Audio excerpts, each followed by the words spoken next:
سلام كما يوعلكم زي خبركم تهاتلتي وطرب الساعة زي زغرب زته مخراو زته حيزنا لكم قريبنا لنا عمنا يلومي مدبنا العدنيا دلنا زعبا ويارست مقتصار عصو اب اوان لبدا كورونا فيروس يزبل مقتصار عصو اب اوان لبدا كورونا فيروس حمام عصو مستبدا كورونا فيروس تاع حيزنا كنقرب لكم كنفتنينا نزي تلعيل زولار استمبرز بنا عطو سلام محرتا باب مينيستر طعنا حلافي حقراو بروجرام مقتصار حمام عصوي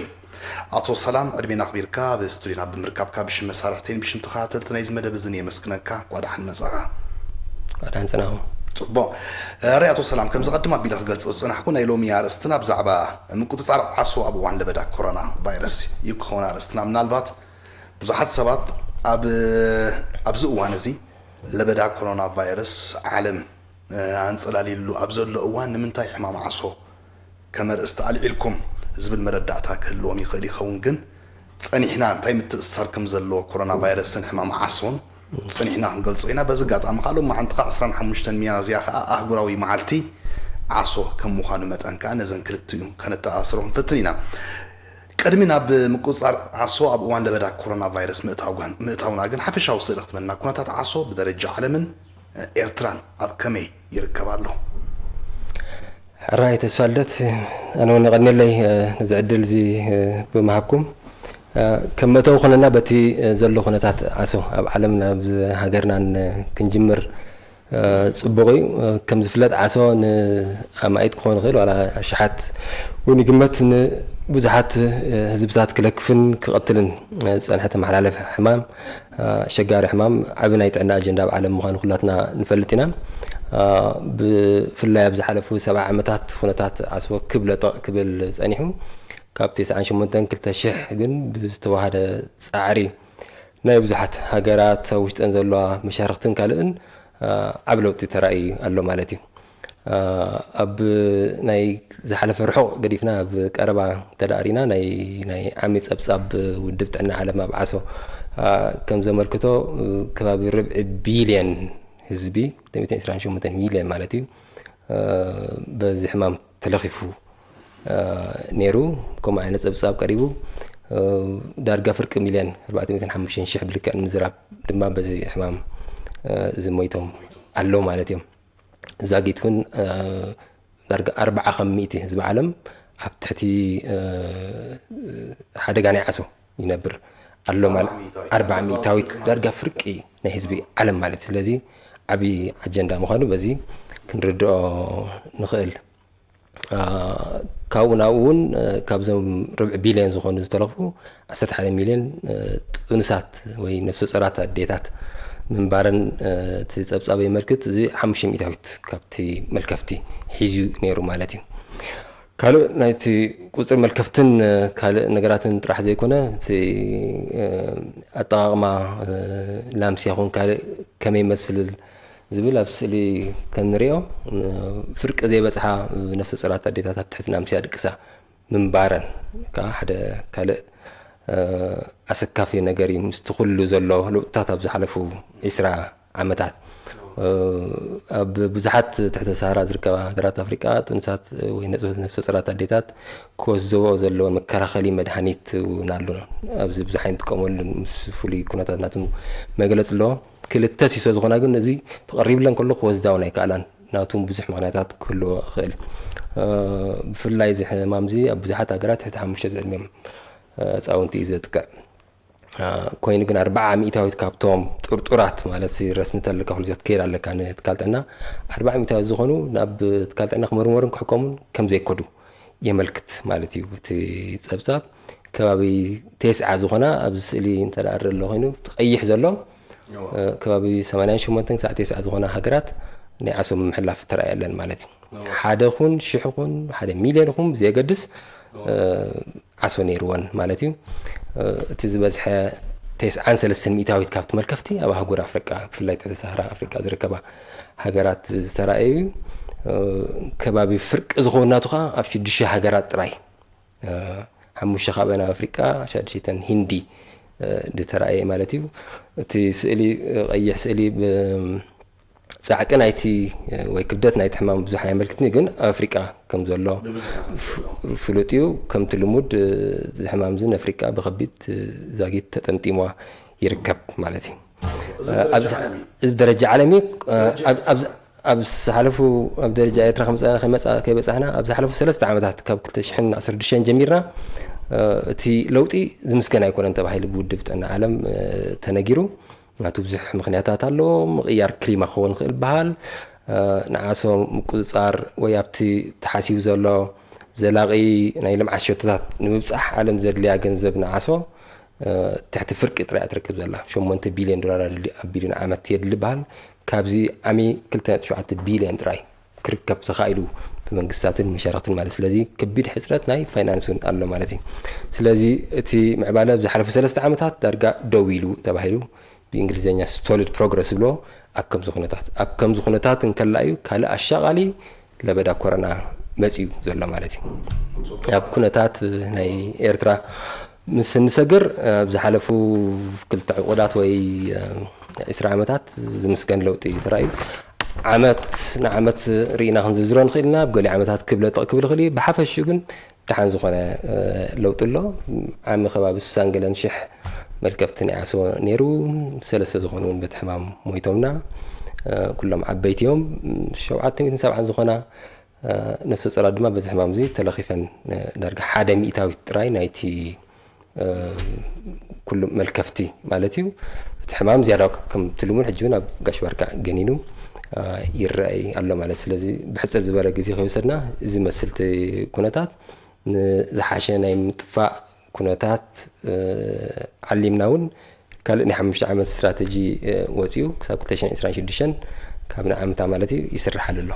ፅቡቅ ሕርያቱ ሰላም ምናልባት ሕጂ ከም ተቐድማ ቢለ መእተው ዝገለፅክዎ ሎሚ ዓለም መዛረበ ርእስቲ ኮይኑ ዘሎ ለበዳ ኮሮና ቫይረስ እዩ ንሕና ካብ ዛዕባ ሕማም ዓሶ ንዛረብ ኣለና ኣብዚ እዋን ኣብ ናይ ኮሮና ቫይረስ ለበዳ እዋን ኣብ ዘለናሉ እዋን ዓሶ ከመርእስቲ ምልዓል እንታይ ምትእስሳር ኣለዎ ወይ እንታይ ኣገዳስነት እዩ ዘለዎ እዚን ካልእ ፅቡቕ ኣርእስቲ እዩ ናብዚ ስቱድዮ እንዳመፅኹም መገዲ እውን ገሊኦም ዝረኸቡኒ ናይ ምንታይ ዳ ቃለ መጠይሕ ጅዳ ዓሶ እንታይ ኣምፅኹን ኢሎም ስለዚ ትሕቶ ቀዲሙ ታሕቲቱ ፀኒዑ ስለዚ ከም ክንዛረበሉ ዝፀናሕና ብዙሕ ለውጥታት ተገይሩሎ ብዝሓለፉ 20 ዓመታት ብደረጃ ዓለም 300 ዝኾን ምንቁልቃል ኣሎ ናይቲ ሕማምን ሞትን ኣባና ካልዕ 90 ገለን ሚእታዊት ክኸውን ይኽእል እዩ ሕጂ እዚ ኮረና ለበዳ ምስ መፀ ከመይ ፈታት ከመይ ክኸይድ ኣለዎ ናይ ዓሶ ከምኡን ካልኦት ተመሓላለፍቲ ሕማማት ኣሸገርቲ ሕማማት እውን ትሕቶ ዝትንክፍ ክኸውን ይኽእል እዩ ኣብ ዝሓለፉ 20 ዓመታት ዝተኻደ ለውጢ ዓብዪ እዩ ተባሂሉ ዝግመት ብሓፈሽኡ እንተዳ ናብታ ሻድሸይቲ ወይ ገለ ዝኾኑ ስላይድ ከይድና ትማሊ ዝወፀ መግለፂ ናይ ውድብ ጥዕና ዓለም እንተዳ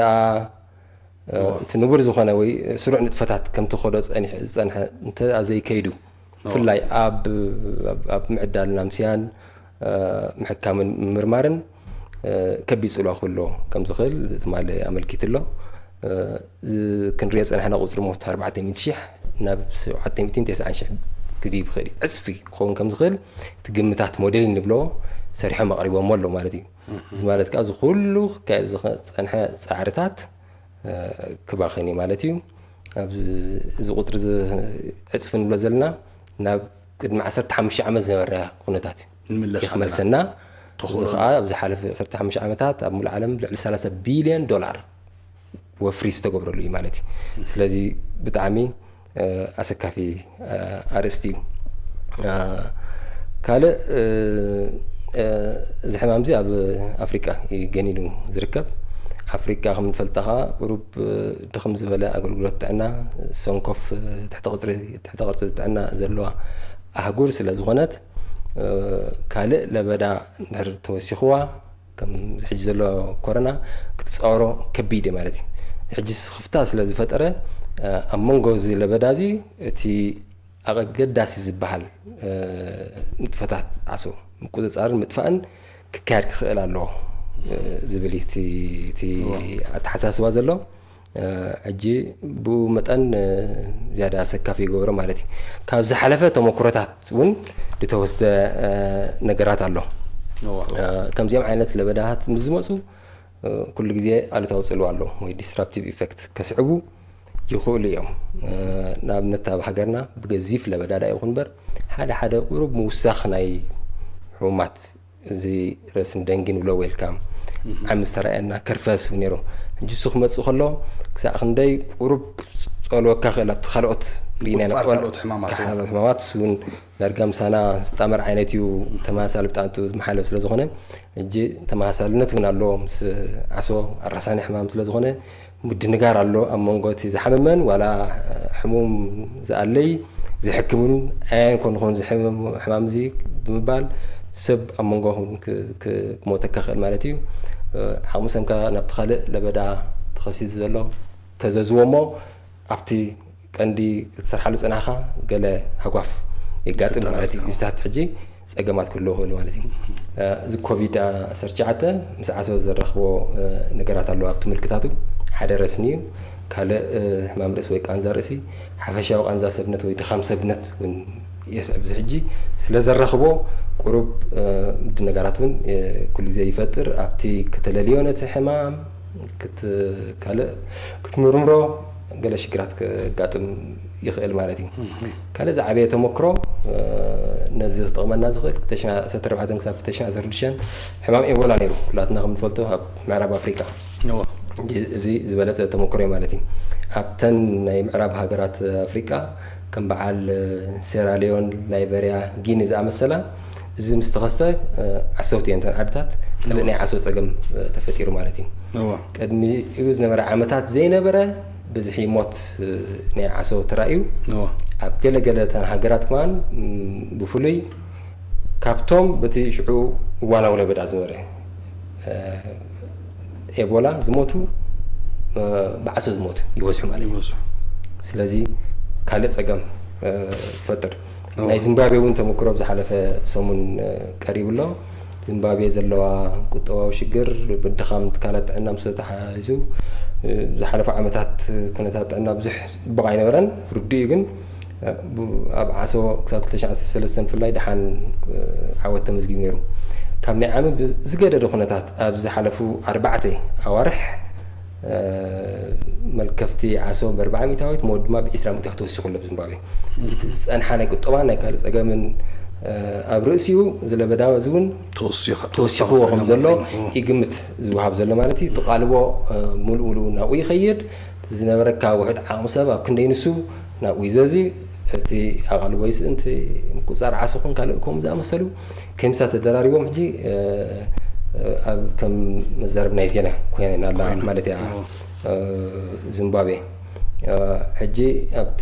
ተው ከም ዝበልናያ ከባቢ 400,000 ክሳብ 1 ሚልዮን ይሞት ኣለዉ ብዓሶ ብኮሮና ክንደይ ሞይቶም ኣለዉ 180,000 በፂሕና ኣለና እንተዳ ከም ናይ ዓሚ ነይሩ ኢልና ናይ ዓሶ ኩነታት እዚ ፍሉይ ለበዳ ስለ ዝኾነ ኣብ ዜና ዝረበ ኣሎ ናይ ዓሶ ፀብፃብ ዓመታዊ ክመፅ ክስራሕ ከሎ ጥራሕካ ትሪኦ ብናይ ዓም ተዳ ወሲድና ኣብዚ ኮሮና ካብ ዝጅምር ጥራሕ ብዓሶስ ኣብ ዓለም 150,000 ወረዲ ሞይቶም ኣለዉ ኢልና ክንግምት ንኽእል ካብኦም ካ 90 ሚታዊት 93 ሚታዊት ኣፍሪቃ ማለት እዩ ሕጂ እዚ ዘይተነግረሉ ካልእ ብዙሕ ዘይፍለጥ ኣሎ 100 ገለን ሸሲ ወረዲ ሞይቶም ኣለዉ ብዓሶ ኣብዚ ኣፍሪቃ ኣብ እዋን ለበዳ ኮሮና ቫይረስ ሕጂ እዚ ለበዳ እዚ ኣብ ተን ዓሰውቲ ሃገራት ሕራይ ብዙሕ የለን ግን ከመይ ይኸይድ ኣይፈለጥናን ዘሎ ኣፍሪቃ 28,000 ናይ ኮሮና መልከፍቲ 60 ሚታዊት ካብኡ ኣብ ትሕቲ ሰሃራ ዝርከባ ሃገራት እዩ ዘሎ እዚ ለበዳ ናይ ዓሶ እንተደኣ ተደሚርዎ ንምፅዋሩ ከቢድ ከም ዝኾን ናተን ትሕቲ ቅርፂ ናይ ጥዕና ክፀዋሮ ከም ዘይክእል ብሩህ ኮይኑ ኣሎ ማለት እዩ ፅቡቅ ኣቶ ሰላም እስካ ሕጂ ለበዳ ኮሮና ኣብዘን ዓሰውትን ብለን ዘለና ሃገራት እንታይ ዝመስል ዘሎ ከመይ ኣሎ ኣብ ዓሶብ ዘለዎን ዓሰውትን ብለን ሃገራት ለበዳ ኮሮና ቫይረስ ከመይ ኣሎ ወይ ከዓ ምስኡ ተኣሳሲሩ ማለት እዩ ዓሶ ክሳብ ክንደይ ስጋት ክፈጥር ይኽእል ኣብ ለበዳ ኮሮና ቫይረስ ዘለውን ሃገራት ብፍላይ ኣብ ኣፍሪቃ ማለት እዩ ኣብዚ መወዳእታ ኮተን ክፋቢልካ ፀኒሕካ ግን ክሳብ ክንደይ ዓብይ ስግኣት ክፈጥረለን ንኽእል ነዘን ሃገራት እዚኣተን ካብተን ኣብ ፀብፃብ ዝረኣናዮ 88 ዝኾና ዓሶ ዝተረኣየለን ኣብ ዓሚ ማለት እዩ ዳርጋ 80 ዝኾና እቲ ለበዳ ናይ ኮሮና ተራእዩ ስለ ዘሎ ድርብ ሽግር ከም ዘለዎ ኣብኡ ማለት እዩ ኣፍሪቃ ሞ ብምሉአን ትሕተ ሰሓራ ዝበሃል ሃገራት ዓሶ ኩሉ ኣሎ ኩለን ከዓ ሪፖርት ገይረን ኣለዋ ናይ ኮሮና ማለት እዩ ስለዚ ክልቲኡስ ኦልሬዲ ተራእዩ ኣሎ እተን ናይ ምሕላፍ ወቕቲ ካብ ጃንዋሪ ጥሪ ክሳብ መጋቢት ሚያዝያ ዝኾነ አንተ ይጠቕስኩም በዓል ዚምባብዌ ኣቐዲመንቲ ለበዳ ዳርጋ ውድኦ ኣለዋ ሕጂ እተን ዝበዝሓ ንሕናን ኣብዚ ኸበን ዘሎ ኩለን ደሚርካ ገና ፅበየና ኣሎ ሕጂ ዝዓበየ ክራማት እዩ ዘለና ክራማት ማለት እዩ ሕጂ ኣዊ ኦልሬዲ ተሰጊኡ ዘሎ ማለት እዩ ስላይድ እንታይ ዝብል ዘሎ እንተርእሪናዮ ቀልጢፈን ዘድሊ ምድለዋት ክገብራ ክእል ኣሎ ኣብ ትሕቲ ሰሃራ ዝርከባ ሃገራት ኢሉ የርእየና ኣሎ እዚ እንተዘይኮይኑ ብዕፅፊ ክውስኽ እቲ ሞት ይብላ ኣሎ ስለዚ ዓሶ ክንብል ከለና ኣብዚ ኣፍሪቃ እዩ 900 ኣብዚ ዝረአይ እቲ ለበዳ ናይ ኮቪድ እውን ኦልሬዲ ኣትዩ ኣሎ ስለዚ ኣስጋኢ ኦልሬዲ ኮይኑ ኣሎ ማለት እዩ ካልእ ከም ዝበልኮ ክልቲኡ ሕማማት ዝራኽብ ነገራት ኣሎ ስለ ዘሎ ኣብቲ ምልክታት ጥንቃቐታት የድሊ ማለት እዩ ስለዚ ነዘን ሃገራት ኣፍሪቃ ክልቲኡ ለበዳ ምህላው እንደገና ደጊምና ንብሎ ንኽእል ኣስጋኢ ማለት ናይ ብሓቂ ስጋት ተፈዚኑ እውን ጥንቃቐ ክንገብር ኣለና ሕብረተሰብ ክንገብሮ ዝግባአና ጥንቃቐ ምናልባት ዳሕራይ ጠቕሶ ንኸውን ጥንቃቐ ክንገብር ኣለና እስካ ሕጂ ምዝ ተኣሳሲሩ ምናልባት ዓሶ ኣብ ዝሓለፉ ዓመታት ደሓን ዝኾነ ምዕባለታት የምፅእ ነይሩ ተባሂሉ መልከፍቲ ዝነበረ እንዳጎደለ ገለ እዋኑ ከዓ እንዳወሰኸ መፅእ ኮታ ዝተፈላለዩ ፃዕርታት ተኻይዲ ሕማም ዓሶ ንምጥፋእ ሕጂ ከዓ ኮቪድ-19 መፅኡ ኣሎ ብዓለም ዓሶ ተጥፍእ ከዓ ብዙሕ ናውቲ የድልየካ ብዙሕ ደድልየካ ቀረባትን ነገራትን ኣሎ ስለዚ ኣቅርቦት ናውቲ ሕማም ዓሶ ኣብ ዓለም ከመይ ተፀሊሎ በዚ ኮሮና ቫይረስ ክሳብ ክንደይ ፅልዋ ኣምፅኡ ኣሎ ኮሮና ቫይረስ ናውቲ ዓሶ ኣብ ምቕራብ ኣብ ዓለም ናይ ብዙሓት ውድባት እውን ነዚ ከመይ ይኸይድ ኣሎ መዓልታዊ ወይ ሰሙናዊ ይከታተሎ ኣለዋ እቲ ናውቲ ዝጠቐስካዮ ናይ ልዕሊ ቢልዮን ዶላር ናውቲ እዩ እቲ ከድሕኖ ዝኽእል መልከፍትን ሞትን ድማ ዓብዪ ማለት ስለዚ ዓብዪ ኣርእስቲ እዩ ክሳብ ዝሓለፈ ሰሙን ተፈሊጡ ዘሎ ካብ 10 ክሳብ 20 ሚእታዊ ዝኸውን ናይዚ ኣብ መስርሕ ዘሎ ቀረብ ዕድግታት መድሃኒት ይኹን ካልእ ናምስያ ካልእ ነገራት ተዳናጊዩ ከም ዘሎ ናይ ልዕሊ ወርሒ ምድንጓይ ከጋጥሞ ከም ዝኽእል እዚ ከዓኒ ኣብታ ግዜ እቲኣ ብፍላይ እቲ ናትካዋ ልዑል ወቕቲ ዓሶ ተደኣ ኮይኑ ከቢድ ፅልዋ ክኽትል ከም ዝኽእል ተፈሊጡ ኣሎ ብፍላይ መብዛሕትኦም ዞም ናውቲ እዚኦም ካብ ሂንድን ቻይና እዮም ዝፈርዩን ዝነቕሉን ሕጂ ምስቲ ዝነበረው ምዕፃውን ገለን እዚታት ሽግር ፈጢሩ ኣሎ ቻይና ናብ ድሓን ቁሩብ ናብ ንቡር ይምለስ ስለ ዘሎ ግን ተስፋታት ተራእዩ ቁሩብ ናብ ድሓን ኩነታት ይኸይድ ኣሎ ተባሂሉ ኣሎ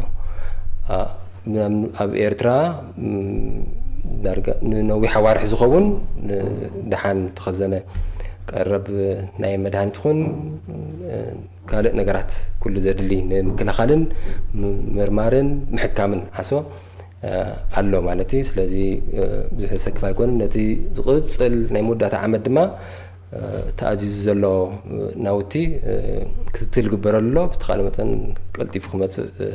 ልዑል ተስፋ ኣሎ ማለት እዩ ፅቡቅ እስካ ሕጂ ኣብዚ ህሞት ዘለናዮ ኣብዚ እዋን ዘለናዮ ለበዳ ኮሮና ቫይረስ መዛረቢ ኣርእስቲ ኮይኑሉ ኣብ ዘሎ እዋን ከም ዝቀደም ኣቢልካ ትገልፆ ዝፀንሕካ ከዓ ዝተፈላለዩ ሕማማት ዳርጋ ተጎስዮም ክኸዱ ይረኣዩ እዮም ብዝተፈላለዩ ወገናት ኣብ ሃገርና ጥራሕ ዘይኮነ ሙሉእ ዓለም ዳርጋ ኩሉ እቲ ኣተሓሳስባ ኩሉ እቲ ንጥፈታት ናብ ኮሮና ቫይረስ ጥራሕ እዩ ዝጓየይ ዘሎ ዓለም ሙሉእ ናብኡ ዝጓየይ ዘሎ ንሕና ኣካል ዓለም ክሳብ ዝኾንና ናይ ግድን ከምኡ ክንፅሎ ባህርያዊ እዩ ሕጂ ኣብ ከምዚ ዓይነት ሞት ንጥፈታት ሕማም ዓሶ ብኸመይ ክቕፅል ተወንዚፉ ዲ ክተርፍ እሞ ከዓ ከምዚ ቀድሞ ኣቢልካ ዝገለጽኸያ ከዓኒ ንሕና ክራማት ሕጂ ድመፀና ዘሎ መልከፍቲ ናይ ሕማም ዓሶ ብሕጂ ይፅበየና ስለዚ ለበዳ ኮሮና ቫይረስ ስለዘሎ ትንጥፈታትና ከመይ ይቅፅል እዞም ካልእ ኣገዳሲ ኣርእስቲ እዩ ብዙሓት ውድባት ናይ ዓለምን ስኽፍተአን ገሊፀን ኣለዋ ብፍላይ ኣብ ዝሓለፈ ሰሙን ምክንያቱ ኣገደስቲ ስትራቴጂስ ናይ ምጥፋእ ዓሶን ንኡ ዝመስሉ ብጣዕሚ ዝመሓላለፉ ሕማማትን ክሰናኸሉ ወይ ኩንዘፉ ተራእዮም ማለት እዮም ኣገደስቲ ዝበሃላ ክልተ ሰለስተ ዝኾና ዓበይቲ ውድባት ናብ ሙሉእ ዓለም ተንዓሰውቲ ዝበሃላ ሃገራት ትማል መዓልቲ ናይ ምሕፅንታ ደብዳቤ ሊእኸን ኣለዋ ኤርትራውን ሓዊስካ ብተኻእለ መጠን ኩንዘፉ ከምዘይብሎም ንኮቪድ-19 ብዘጋልፅ መንገዲ ኩሉ እቲ መምርሒታት ዘሎ እናተኸተልካ ክኸይድ ከም ዘሎ እንተዘይኮይኑ ከምቲ ዓንተ ወይ ዝበልኮ ናብ ቅድሚ 15 ዓመት ዝነበርናይ ኩነታት ክንምለስ ስለ ንኽእል ነዚኦም ምትግባሮም እንተዘይኮይኑ ካልእ ኣማራፂ የለን ማለት እዩ ከምዚ ክልተ ሰይፊ ሒዝካ ምውጋእ ክኸውን ኣለዎ ዝብል ብፍላይ ኣፍሪካ ከምቲ ዓንተ ወይ ዝበልኮ ኣሰካፊ ስለ ዝኾነ ማለት እዩ ነዊሕ ዓመታት ተሰርሓሉ ብዙሕ ዓወታት መዝጊብካ ዝፀናሕኻ ከምዚ ዝረኣናዮ ናይ ምዕራብ ኣፍሪቃ ናይ ኤቦላ ኩነታት ናብኡ ንኣቱ ማለት እዩ እንታይ ዝበሃል ኣብቲ ሽሻ ሒዛ ከላስ ናይ ላዕሊ ዘሎ ከውር ዴላ ኣብዚ ቀርቂራቶ ፀንሐት ፈንያ ይበሃል ስለዚ ሒዝናያ ናብ ላዕሊ ዘሎ ክነብሩ ትብል ሒዝናያ ዝፀንሐና መታን ከይንፍኑ ክልቲኡ ብሓንሳብ ኣጣሚርና ክንከይድ ክንክእል ኣለና እዩ ዝበሃል ዘሎ ሕጂ እንታይ እዩ እቲ ሓንሳብ ሰብ ኮቪድ-19 መፂሎ ሰብ ተዓፂሎ ኣብ ገዝእሎ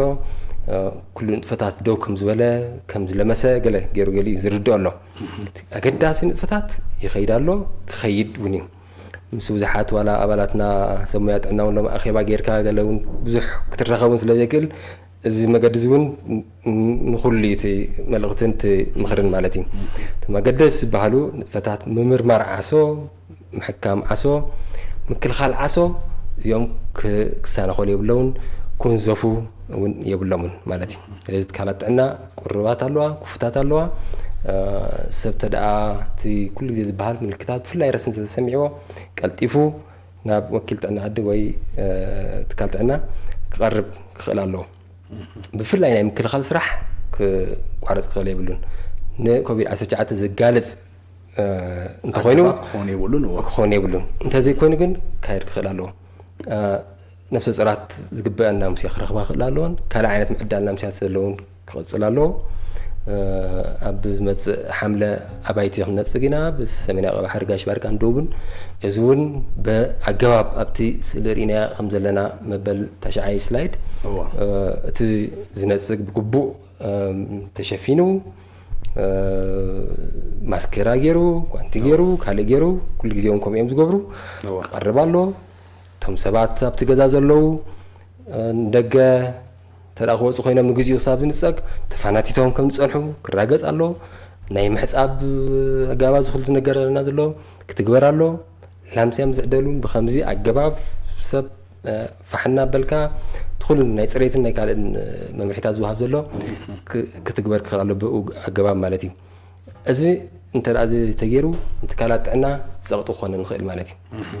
ብዙሓት ትካላት ጥዕና ሎም ኣብ ዓለም ሕሙማት ኮቪድ እናፀበያ ከለዋ ሰኣን ናይ ምክልኻል ንጥፈታት ምክያድ ከምዚ ዓይነት ካልኦት ተላባዓት ሕማማት ዓሶን ካልኦትን ክመፁ ከለዉ ድርብ ፀገማት ጾሪ ማለት ስለዚ ነዚ ክትፃወሮ ኣይትኽእልን ንኣብነት ኣብ ዝመፅእ መስከረም ክሳዕ ሽዑ ንዝኾነ ኣየፅንሐዮቱ ኮቪድ-19 ላምስያ ክንዕድልና ማለት እዩ ላምስያ ኣብ 3 ዓመትና ንህዝቢ ንዕድል ኣብ ግዜኡ ክዕደል ምእንቲ ሕጂ ብዙሕ ፃዕርታት ይካየድ ኣሎ ማለት እዩ ዝኾነ ኣካል ኣብኡ ድዋሳእ ህዝቢ ኹን ካልእ ሰብ ሞያ ጥዕና ኖ ሕጂ ደኣ ግዜኡ ይኮነን ሕጂ መድረኽ ይኮነን ክንዘፍ ኣሎ ክብል ክኽእል የብሉን ማለት እዩ ከምዚ ናይ ሴማፍራ ዓይነት ገቲርካ ቀይሕ መብራህቲ ወሊዕኻ ሓንሳእ ፅናሕ ሞ ካልእ በዓል ዓሶን ገለን ማዕበል ኮቪድ ክዓ ዝሓልፍ ገለ ዓይነት ክትብል ስለዘይትኽእል እዚ ክቕፅል ክኽእል ኣለዎ ኣብቲ ኣገልግሎት ጥዕና ወይ ሄልት ሲስተም ክመፅእ ዝኽእል ፀቕጢ ኮቪድ ክመፅእ ክኽእል ኹን ኣይንፈልጥን እውን ከቃለልካ ስለ ዝኽእል እዚ ክንገድፎ ክንክእል የብላ ማለት ግን ኩሉ ትነጥፈታት ዝካየድ ዝወሃብ ዘሎ ምክሪ እውን ንሰብ ሞያ ጥዕና ኹን ህዝቢ ዝሳተፍቲ ኮይኑ ዘምሎም ዘለና ዝነፅጉ ድዮም ዝዕድሉ ናምስያ ዝቕበሉ ንኮቪድ-19 ብዘይጋልፅ ወይ ውሕስነት ብዘውሕስ መገዲ ክኸውን ክኽእል ኣለዎ ኢቲ መልእኽቲ ዝመሓላለፍ ዘሎ ሕጂ ሓደ ሓደ ከምዚ ተኣኪብካ ምፅራይ ከባቢያዊ ፅሬት ምክያድ ገለ ዓይነት ምናልባት ውሕድ ክካየድ ዝኽእል ተኮይኑ ኣረሓቂካ ፅቡቕ ተዘይኮይኑ ኣጨቃጭቕካ ክካየድ ኣይክእልን ሕጂ ዚታት ግድን ብፃዕቂ ከምቲ ናይ ቀደም ዘይካድክሞ ኣይንብልን ማለት እዩ ኣምሳይኦ ሕጂ ነዚ ብዙሕ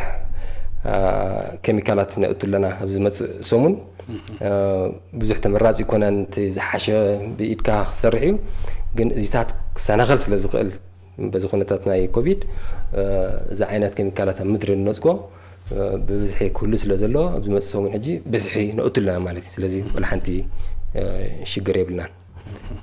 ካልእ ሕቶ ዝለዓል እውን ፅቡቕ ናይ ምምስያስ ሕራይ ትዕድሉ ግን ኣብዚ ግዜ እዚ ተፈናተቱ ዝበሃል ስለ ዘሎ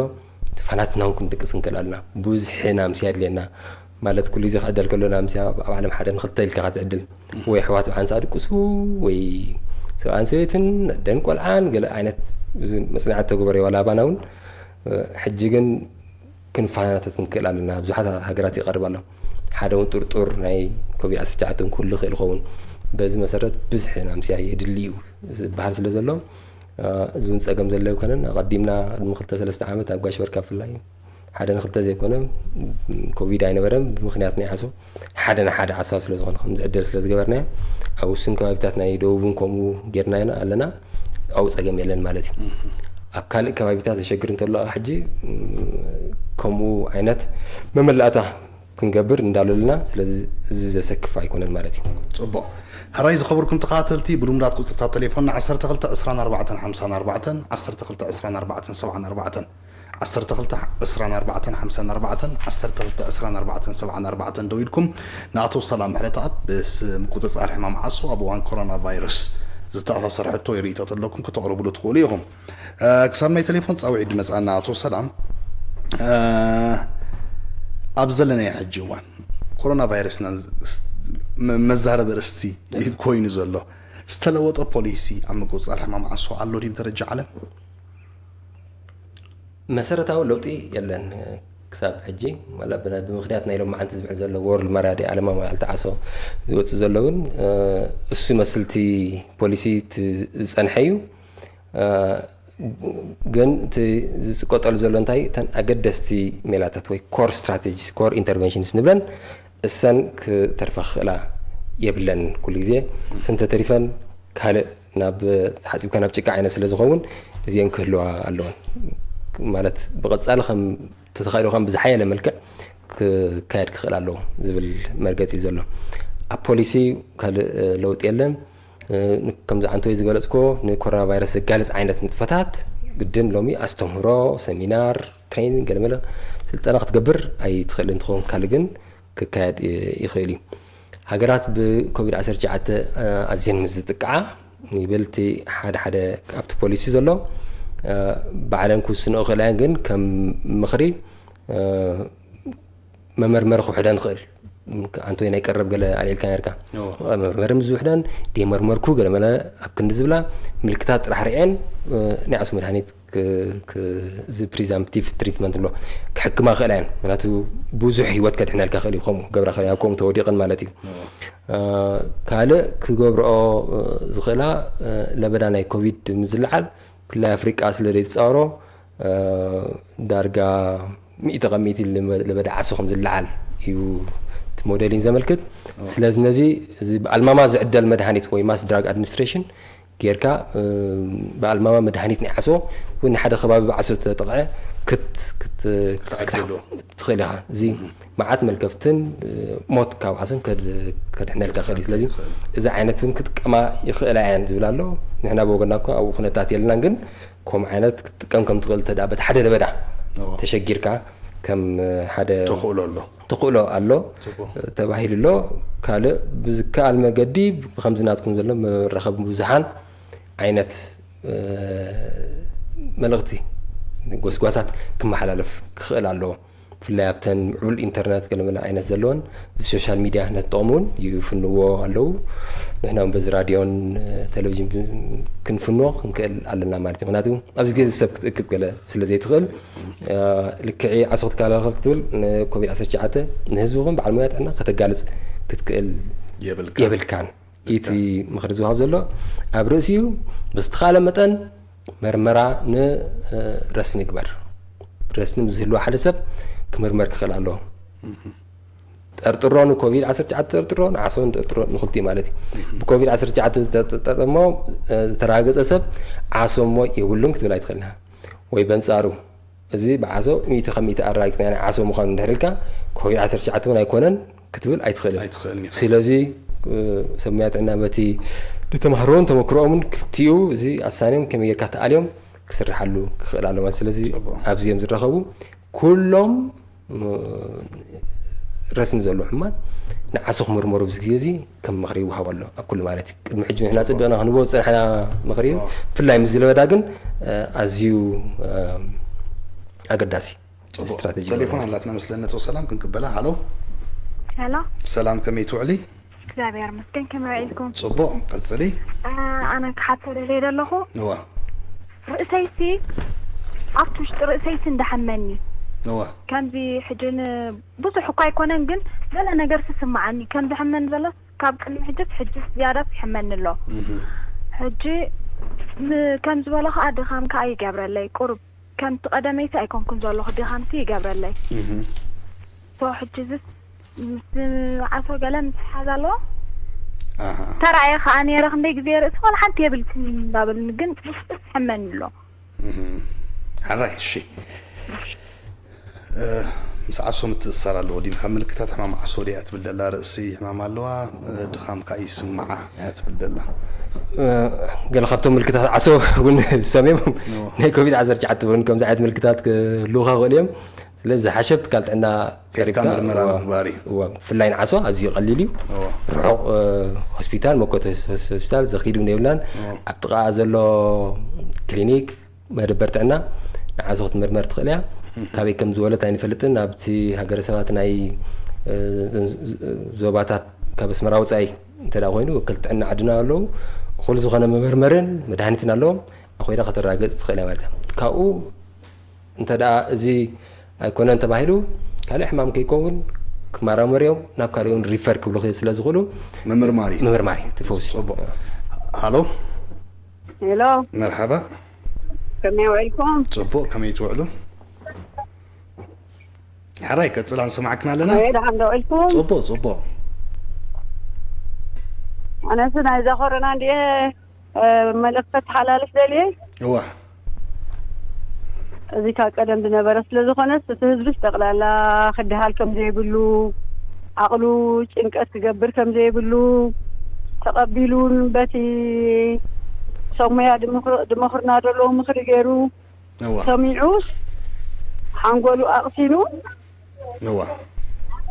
ዳሕራይ ከዓ ብጸሎት ብትዕግስቲ ብፍቕሪ ክጠፍእ ከም ዝኽእልስ ክንኣምን ኣለና ክብል ደለይ ዝወደስ ሓራይ ኣዝና ነመስግነክን ይቐኒልና مخرية زيا سكاتو سلام نالبات ناب كالي أرستن كيد منتان كاو حين وزق ترستنا نمكو تصار حمام عصون لبدا كورونا فيروسن أتا أساسي رزوها مليو زنبعت حبريتها تالو بزغارة مجمري أوان وناي فوس عصون كوفيد عصر جعتي يحوية يزبل بيلا بيلومون يفنو يسلازي كلت يوم كم تعطوا يزقل إسكاه تمساسلنا تالو مافت ملكتاتهم عصون كوفيد عصر تتشعتن حجي نخلت يوم عملكيتو استفر عليه زنبو حضريته هو باريا وصاب زخانه أفت مويا من قدس أرحمام عصو صاب زهلخا خاص كبز عبازيهم علمي عم نربط عن تليفون كنقبل مو هلو مرحبا هلو مرحبا سمعك لنا أتصل سمعك لنا اوكي دكتور ماك حتدلياني ايوه من الوقت سعود عرب يزبط له ايوه اجي طيب له انا مربط بزعبه كورونا فيروس كبزبل كايو بزعبه ما يتانتو هم يعيط انت له يجي هذا سعود عرب ولا يابزو نبر الخفالات مالتي ايوه دار عمد مول ماي قانت له مالتي قارت بوتا مالتي ايوه يجي زياتهم قصالي نوسخه ما عرف اني ودات يوردو ياخذ لك هذا اللي اوكي صنحني تعصوا من البات حتى خيلو ردتيا الشيء عزين انا مسكنك يا غنيلنا هراي نوع قدام كن ملسولينا خاب سعود عربي دويلو عمت هاو بزحت انطات الله عمو قصاله خمن كستلو ازي انت نزحنا معصو كحلفوا دخلوا انت تادي متاي متسارون كميات مسل تحتو مسلني اب عالم عسرتات زغنا انطو لوا حتى تاي كاب سعودي مسلني ناي سعودي خناتات بزح اي تخاتلنن زياده او زلو منستر تاعنا حتيتو كرخبو يخلي انت عينت انطو كم زلو زحلفوا له نعاسو يحلفوا له كرفسن رسن دنجن ويزيكا طرح زحلفوا له كاله ولا حنت زحلفون كله كله بزحت عينت انطو له مالتي حجي اب سعودي زلو منستر تاعنا حتيتو تقبو ملسي كرخبو غادي تعينت انطو يام سخاوي زشكرو زلو تعينت حمام كحلال كله عاسو زملكت كابتن نص ازخنا مخنا سعود عرب نفلتنا كن كالئ تماثلتي بانتو محلل حمامات كيلو او موكاس يدلي اقدمو حتى ناكل المرحه نيرت زخون مزاغبتي كنسيلنا مسينا من نغرنا نيرنا كن او توكيسو كرخبو يخالي مالتي نعاسو كن سعودي حنت كابتن ناي مدفع عاسو سيرتيفيكيت تقبلها مثلا سلازي او رقمان كاب يمن كي مسا عصوت كارغلوم نيمن كمان من انت خططف كي تحلفلا معناتي كروس بوردر كولابوريشن نبلو تحجزات مولا نيران يمن مزي كوناتات نزخونات معناتي سلازي سعودي نصا مثلا كن كال نغرات كيهلو متنكحتات اغداسي طبو اسكنا وقتا دبغسني ارستن اتو سلام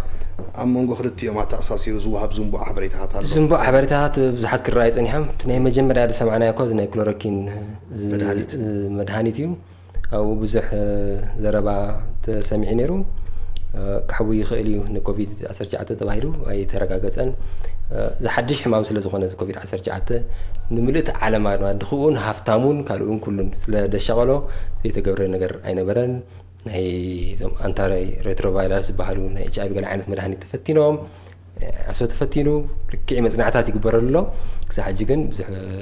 تامنتو مالري بقطن مالي مس حدا ابالنا فارماسيست بز قلام طيق نيرو نز ملكات كندي مس غزي وسد مسرح ناي مفراي فاكسين خون مدهانيت قلم حجبو نوح مسرح حليفو ودبت انا على مسراغوصو قبالنتو مسترخبه مستفلطه تي ناتو وحسنت سيفتي مسترغاغصه يخا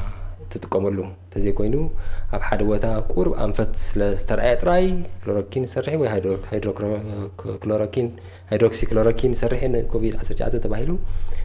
تزريو سلازي چبوطا زخونو حبريتا مسيوم درجه بوليس حساب زفنو تخمسات تسمع زربا نغزيو كم هتفتف تقصير طراي تحلفه اخولي افريقاون كلوروكين قديفاتا يبلانو ولا كان خال حماز زغلغل تكون مبزحتون عاسون تكمل زنبرنا مدهانيتيو بسنك تصاورنت تعالي بخالق تزكيو افريقاون ترخبو مدهانيت بزح ايكونن كالو زيكونو حبرتات ام غلغله هاجرات سمعناهم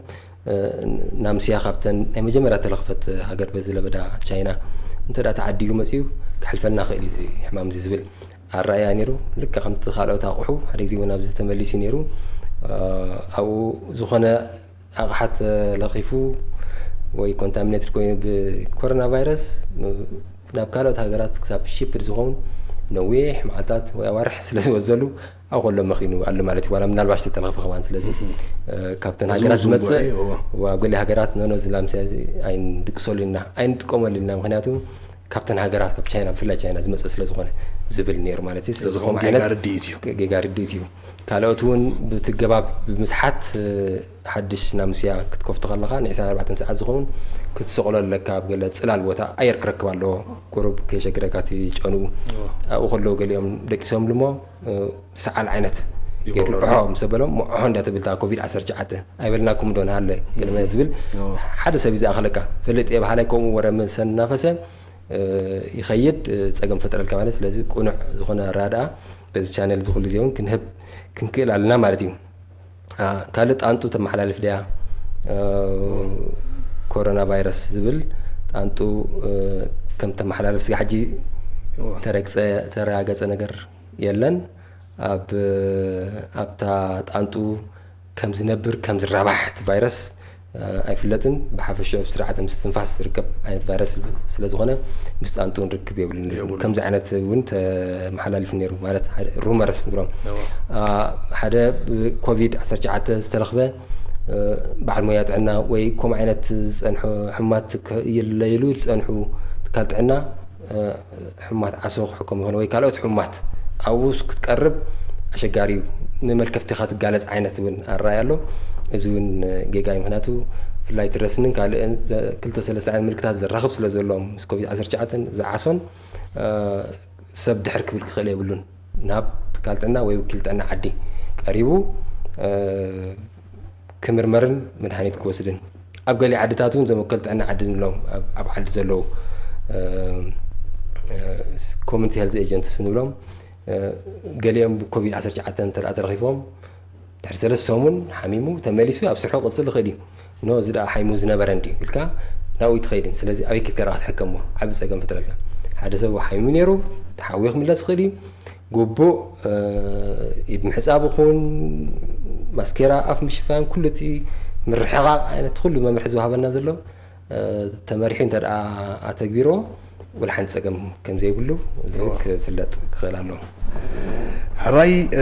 أتو السلام محرت أبا بمنيسترت عنا حلافي هاجراوي برنامج كوز أرحمة معصو وصلت ذهب كنا مخرن حبريتان دقيمة مسكنك يعني لنا بكالوان بخلاقات عميك نرعب تصفى قبر زي خبركم تخاطلتي نايلومي مدبنا عبزي فسيمنا لنا تصبح عب مدب دكتورات عبستوريا بخلا رستي كنرا خبينا استمكتالكم عزينا أنا مسكن ممرحيتات منيسترت عنان ممرحيتات منقستن نخبر مدحنة ناقصات زغنة سلام